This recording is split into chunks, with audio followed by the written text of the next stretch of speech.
Hi, Gaby from Ray Studios, and today I'm going to be reviewing the Maxfind 2.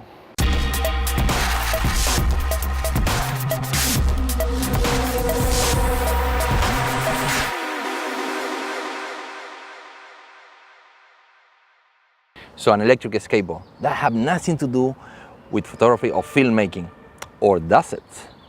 I'll talk about that in a different video, but for now let's stick with the review.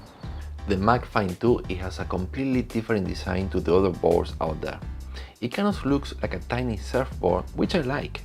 When you turn around, there is a diamond-shaped button, which they say it resembles a Cadillac car. But the most important about this design is the advantages that it offers. Everything is hidden in the board. Batteries and engine are right inside here, and what's great about it is that it's well protected against the elements. It has a certain level of water resistance, and the button is scratch resistant. This board is 78 cm long, that makes it more or less about the same size that a regular skateboard, and obviously a bit too short for a longboard. But I found out that it has the perfect length to be carried around when I hold it from the track. The wheels are pretty big at 90 mm and also very grippy, that give more stability when riding roads that are in bad conditions. Another interesting choice of materials is the anti-slippery top. This may be the first board that doesn't have emery paper, instead have a PVC material that feels great and is easy to wash. When it comes to the remote, a bit of mixed feelings here. Feels good in the hand, and I like that there is a back-forward direction dedicated button, but I really don't like this joystick for acceleration. It sticks out of the remote a bit too much and is a bit too sensitive.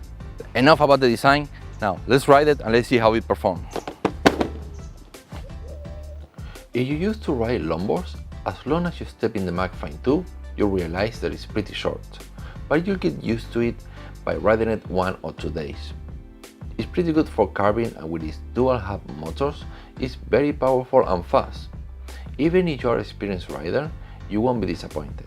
It has a top speed of 36 km/h and it gets there pretty fast.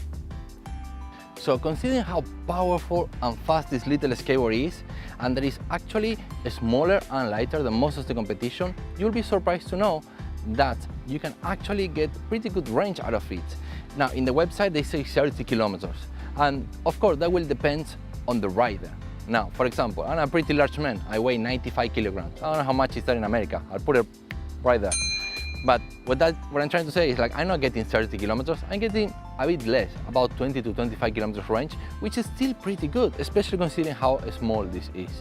And when it comes to the speed and the strength of the acceleration of the skateboard, it is absolutely great. I have never had issues with it saying like, oh, I wish I could go faster. It is actually pretty fast, very powerful.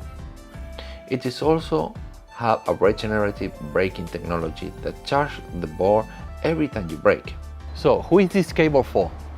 I dare to say everybody, because it's affordable, it's light, it's small, it's easy to use, but I think Maxfind have aimed this special electric skateboard for commuters. People like me who hate the subway, the bus, and all kinds of public transportation. You don't want to depend on someone else to take you from A to B, and especially in the city, this is gold, because you can go from A to B really fast, very convenient. And another great advantage that I find out is, like, once you hold it and you have it in your hand, it's really, I mean, you have like 6 kilos, but it doesn't weigh that much. It doesn't feel as heavy as other electric skateboards.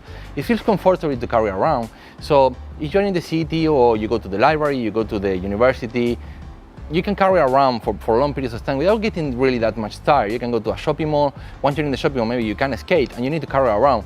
Well, this skateboard is going to be better than some other skateboard by being shorter and lighter. So I definitely think they aim this electric skateboard at commuters, people who need to go from A to B in the city. Also, you have quite a good range, which means you can go from one place. Let's say you go to college, from college you finish class, you go to guitar lessons, you go for a drink with your friends, and that's it. You can go the whole day riding around the city, and it's probably gonna be enough range that you're gonna have with this electric skateboard. So I hope you like this video. If you like it, don't forget to let me know in the comment section down below. Give me a thumbs up. Subscribe, it will help me a lot if you do, so please subscribe. This is Gaby from Ray Studios. Till next time.